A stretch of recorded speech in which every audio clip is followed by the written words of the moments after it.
I did a Nuzlocke challenge through Pokemon Heart Gold with a massive spin. While some challenges are meant to be harder or weirder, mine is meant to have gym leaders as Vtubers. And to make it more fun, I made sure that this Nuzlocke had a few different rules, such as the full rules of a Nuzlocke stand until I hit all 8 gym badges. Once I get all that, the death rule is null. If a VTuber trainer defeats my Pokemon, then it won't count as a death and just as a normal battle. And once I reach the Elite Four, I can use any Pokemon that I've caught up to that point. So I can very much lose this challenge if all my Pokemon faint by the time I make it to the 8th gym. This will be hard, and I'll have to use all my knowledge as a Pokemon trainer to be able to win this, as well as be ready to adapt against any unpredictable VTubers that may be in my way. Regardless, this is the tale of my Nuzlocke through the Johto region.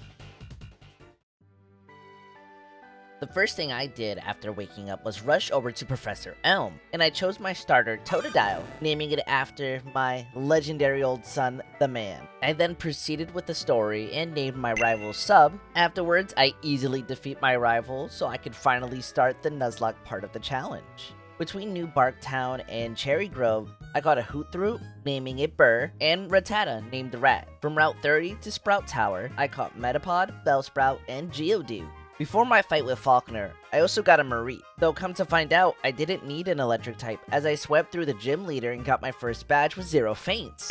Moving on, we traversed all the way to Slowpoke's Well where we faced Team Rocket. And as confident as I felt going into the first gym, I somehow managed to get my death to a grunt of all people, as an Ekans manages to land a crit and finish off Burr. So after dealing with everything, I focused on evolving my Metapod into a Butterfree, just because I knew it learned Gust, and that could be extremely useful. But another funny scenario where I really didn't need it, because somehow the Geodude Wide manages to one-shot Scyther with a crit. I win again without really any more casualties. Catch a Paris and Drowsy from Elex Forest to Goldenrod City, then mistakenly decide to go straight to fight Whitney. I was feeling very confident only losing one Pokemon up to this point. I went into this gym battle with very few potions, high hopes, and a dream, but also a game plan. Whitney only uses physical moves and has high bulk normal type Pokemon, as this was before fairy types were introduced. So as long as my Geodude used Defense Curl and avoided as many crits as possible, I'd be able to defeat them without any issues. And if I needed a backup plan, Bellsprout knew Growth, which increases both form of attacks, special and physical. So I plan to just spam Sleep Powder and turn the flower into a really strong weed that comes to worse. But to start out the battle, somehow this happens.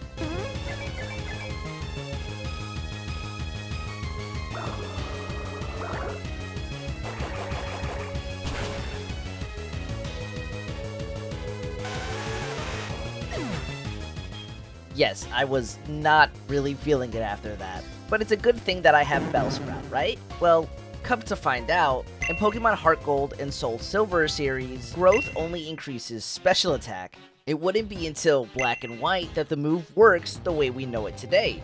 So, I ended up wasting time just trying to increase my special attack when I have a physically attacking Pokemon right now. But in the end, we still handled the first Pokemon, and we move on to Miltank. I managed to burn through its berry by using 2 Thunder Waves and taking a lot of damage. But I knew that as long as Miltank had a chance of being stunned for a turn, then I had a strong chance of winning. Yet while I waited for a Paralyze to finally hit the Miltank, it managed to burn through most of the potions that I barely had into the fight, and land a single critical hit to kill my Flaffy. Now I'm starting to get angry, but I knew we still had my starter, and I managed to keep Leer on its moveset just for this occasion. Leer lowers down the Pokemon's defenses, and I give the man an attack capsule, which means that its physical attack will increase. So it's only a matter of time till this Miltank should fall, right? Except Miltank uses Attract, and I get the absolute worst RNG I've ever experienced in a Pokemon playthrough. At this point, I'm really starting to feel defeated. Just the 3rd gym, and I'm already deciding, should I quit this run and restart? But thankfully, and at the sacrifice of 3 very important Pokemon to me, my Rattata manages to finish it off. And I take a moment to mourn the boys, and then I decide to myself, it's time to lock in, because I have some VTubers to face. From Route 35 to Akrutik City, I encounter and fail to catch Abra, but it's okay, because we found a Nidoran in return. Spending a moment to evolve it, and then evolve Rattata into Eradicate, because I knew having a strong normal-type Pokemon would become really important later on. I do sadly lose my Bellsprout to a Sudowoodo, and decide not to spend time catching the Sudowoodo because I didn't respect it after that. But I do go back to the first town using Drowsy's Headbutt and catch an Execute in the tree, even going back to Goldenrod City and getting an Eevee. The last thing I do before brutally beating my rival was evolve my Zubat, catch a Coughing and Magikarp, and feel a little more satisfaction having a good stockpile of backup Pokemon. Not like I'll need them, right? Anyways, let's head to the next gym. It's centered around Ghost type, and honestly this was pretty easy. I had Eradicate's Crunch and I had a Gyarados' Bite, so honestly there was nothing to worry about. And yet, there was something I had forgotten up to this point.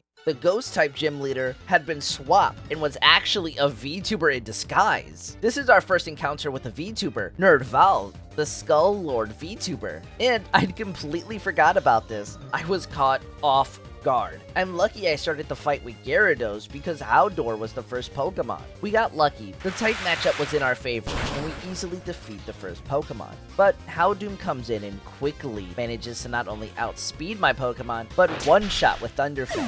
I send in Raticate and get lucky that the AI was focused on using Nasty Plot twice in a row, giving me a chance to finish it off. When Umbreon comes in, I switch to Golbat. We both managed to have a fun game of using Confuse Ray just to try and waste time, but in the end, we still managed to handle it, and Raticate finishes off the Murkrow without much of an issue. That's our first VTuber defeat, and thank you Nerdval for giving me such a difficult time, but it's time to move on, and began moving from Route 38 to Cinnawood. I fail to catch a Farfetch'd and a Manatine, but get a Magnemite in return, which I evolve, and a Tentacool. Once more, feeling ready and confident, I go over and face Chuck. He seemed easy at first, which he would have been if I kept using Butterfree.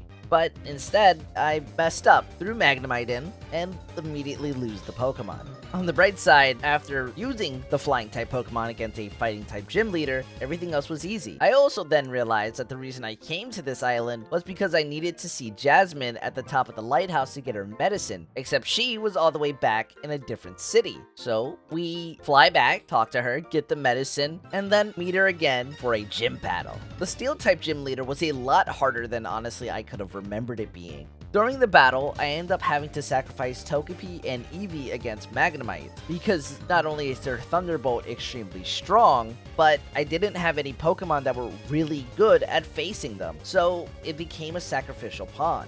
As my Raticate finishes them off, we spend a bit more time to mourn, because I'm getting a little sloppy when it comes to my Pokemon, and I'm starting to feel terrible about it. But with the Lake of Rage not too far off, we continue.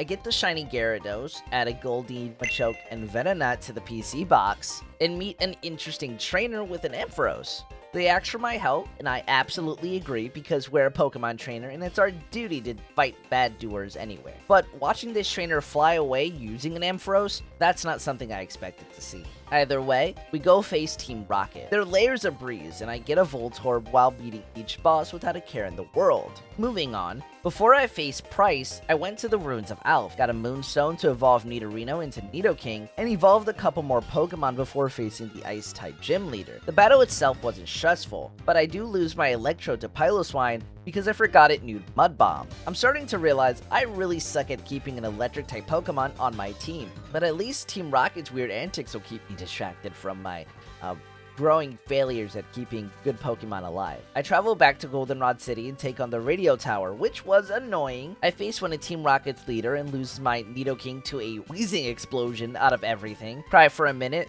bully my rival sub one more time, and evolve Golbat into Crobat. Faced another executive, lost my Gyarados to a critical bite from a Houndoom. Ironic, ain't it? But at least Team Rocket was defeated for good.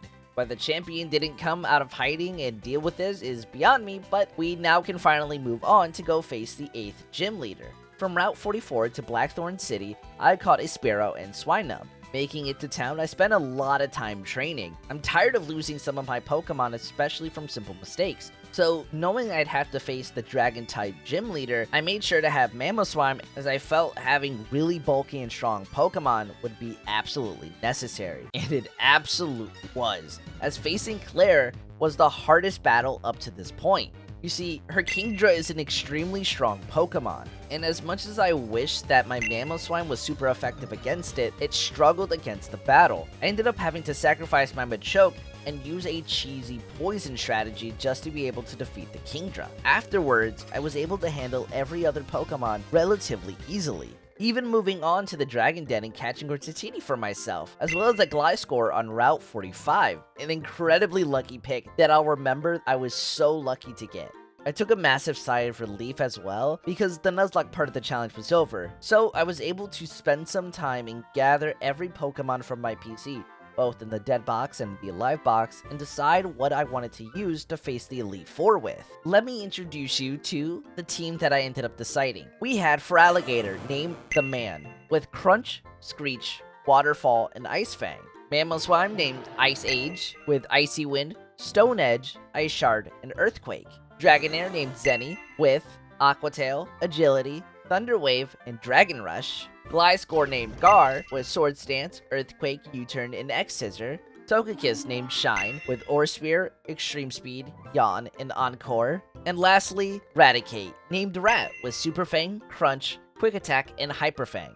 Each one of these Pokemon either held a sentimental value or I felt would be extremely strong going in. I mostly kept Rat in because it's the only Pokemon during the Nuzlocke part of the section that was on every form of my team and absolutely carried me through the run. I trusted everyone completely to be able to face the Elite Four, and one by one they fell. Not a VTuber in sight, and not an Elite Four worthy of a struggle. But that's when I reached the champion. And gasp, that random trainer that flew on an Ampharos? That was Glass's journal the whole time, but I had already faced a VTuber before. I remembered how that went, and I knew I could handle this. I thought this would be easy. We start with Ice Age versus Altaria. We get lucky, with a stab Ice Shard managing to take it out immediately.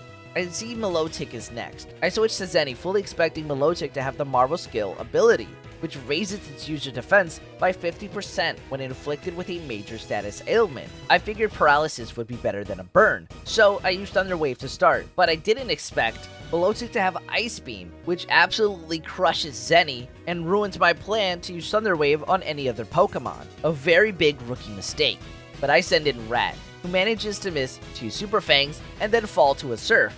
You can call that a rookie mistake, but I call it really unlucky that the Pokemon who managed to carry me throughout the entire Nuzlocke phase managed to fall and miss all its moves. At least I now know that Milotic has Surf and Ice Beam, so I swap in the Man. Milotic uses Recover to heal up from all the damage it's taken, but I use Screech to lower its defense. This went on until Milotic used a full Restore, which ruined my paralysis plan. Luckily, 2 crunches was enough to shut it down, and the burn wasn't enough to give the damage.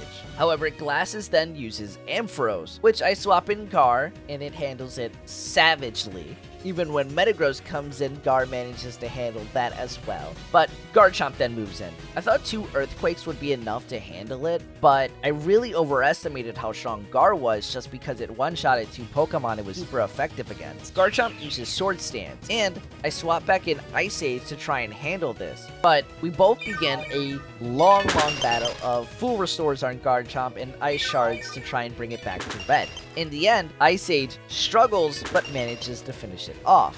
Now all that remained was a Venusaur against Ice Age, the Man, and Shine. But I didn't think I'd see a Grass-type Pokemon, and I didn't give Shine a flying move, despite it being Stab in a really important move to try and give a flying Pokemon. Admittedly, this is my biggest mistake throughout the entire run. The battle begins. I start with Ice Age spamming Ice Shard while Venusaur uses Curse. This goes on for a while until I get it to the red, but Glasses uses her full restore, leaving me to face an extremely strong Venusaur. You see, Curse raises its attack and defense by 1 stage, but lowers its speed. Yet, by the time it finally decided to use its first attack, it had raised its stats by 5 times. Ice Age did not stand a chance even if Ice Shard was such a good move against it. I then sent in the man, hoping I can break through the defenses with a crit Ice Fang, but I was immediately defeated. Now I'm terrified. I used Yawn and got hit by a Sludge Bomb. Then Venusaur used Curse to reach its max stat increase. This is an incredibly bulky and hard-hitting Venusaur. I'm lucky that Earthquake can't hit me because I'm a flying type. Though, now that it's asleep, I felt like I had a chance. Aura Sphere manages to knock it closer to red, but Leftovers is healing it more than I can really do damage. Another Aura Sphere manages to knock it to 1 HP, and Venusaur uses another Sludge Bomb. A crit will absolutely ruin my run, but thankfully, none landed. I managed to survive with 38 HP, but get the poison status, dropping me to 21, while Venusaur healed. If I missed, if I low rolled on damage, if anything managed to go wrong, my run was over. But let it be known that Aura Sphere will always land on a target, managing to finish off the Venusaur and complete my Pokemon challenge with an absolutely stressful last stand and run, and I did not expect the champion of the Johto to truly give me the fight of my life. This was an absolutely fun challenge to do, and I think I'll end up visiting the Kanto region very soon. I know there will be more gyms and trainers that could possibly be Vtubers, and I'd love recommendation on who should be there and what Pokemon they should have. But if you managed to make it this far into the video, I just want to say thank you. This was a lot of work, and I'd really like it if you left a like and subscribe. I'd also be thankful if you managed to check out the 2 VTubers that were amazing enough to let me use their versions of teams for gym leaders. I couldn't be more thankful to them. Anyways, I'm Gother, and thank you for watching.